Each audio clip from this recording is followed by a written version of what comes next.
Hello friend, আমি দেবমিতা চলে এসেছি বং রান্নাঘরে একটা নতুন রেসিপির ভিডিও নিয়ে। আমার রেসিপি যদি তোমাদের ভালো লাগে তো প্লিজ লাইক করো, সকলের সাথে শেয়ার করো, আর আমার চ্যানেল সাবস্ক্রাইব করে আমার পাশে থেকো। তাহলে চলো আজকের ভিডিওটা স্টার্ট করি।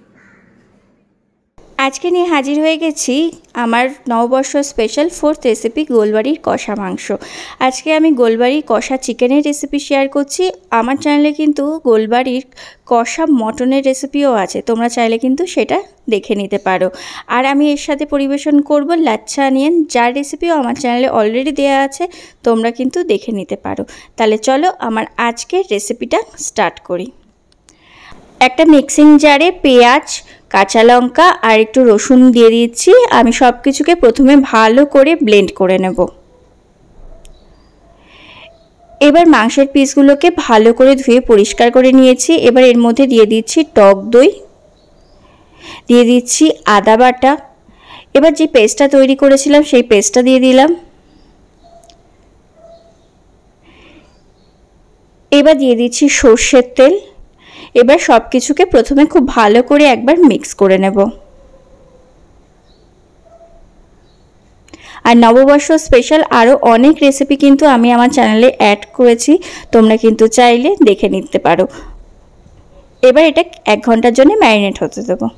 1 ঘন্টা পর ফিরে এলাম। এবার কড়াইতে দিয়ে দিচ্ছি সর্ষের তেল, দিয়ে দিচ্ছি সামান্য একটু চিনি। চিনিটা ক্যারামেলাইজ হওয়া পর্যন্ত ওয়েট করব। আর রান্নাটা কিন্তু অবশ্যই সর্ষের তেলে করবে। এবার এর মধ্যে দিয়ে দেবো একটা তেজপাতা, দিয়ে দেবো কিছু গোলমরিচ, গোটা গরম মশলা আর একটা বড় এলাচ। সব কিছুকে কিছু সময় ভেজে নেওয়ার পর দিয়ে দিচ্ছি পেঁয়াজ কুচি। সামান্য একটু নুন আর হলুদ দিয়ে পেঁয়াজটাকে ভালো করে ফ্রাই করব।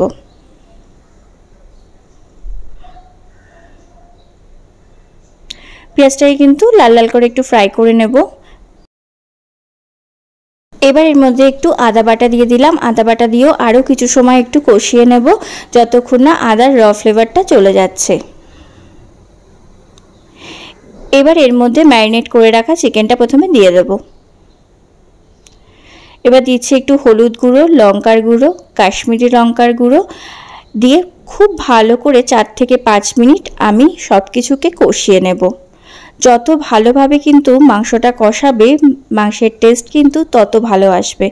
তাই চেষ্টা করবে খুব ভালো করে চিকেনটাকে কষিয়ে নিতে।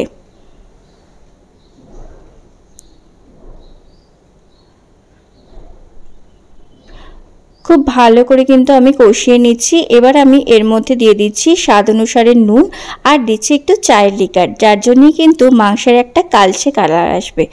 এবার সব কিছুকে আরও কিছু সময় ভালো করে কষিয়ে নেব।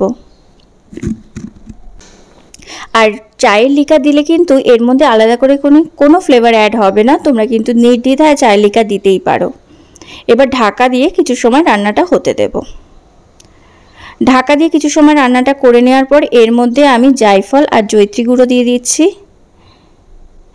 এবার ভালো করে মিক্স করে আরও 2-3 মিনিটের জন্য রান্নাটা হতে দেব। আর এই রান্নায় কিন্তু আমি একদমই জল ব্যবহার করব না, চিকেন থেকে যেই জলটা বেরাবে তাতেই রান্না হয়ে যাবে, আর চায়ের লিকারে যেইটুকুনি জল থাকবে তাতেই। এবার আমি গ্যাসটা বন্ধ করে গরম মশলার গুঁড়ো ছড়িয়ে দিচ্ছি। এবার ঢাকা দিয়ে 2 মিনিট রেখে দেবো। তারপরেই কিন্তু গরম গরম সার্ভ করে দিয়েছি আমার আজকের রেসিপি নববর্ষ স্পেশাল গোলবাড়ি চিকেন কষা। তাহলে রেসিপিটা কেমন লাগলো অবশ্যই জানিও, আর ভালো লাগলে লাইক করো, সকলের সাথে শেয়ার করো, আর অবশ্যই সাবস্ক্রাইব করো বং রান্নাঘরকে। আজকের মতো এই পর্যন্ত, টাটা।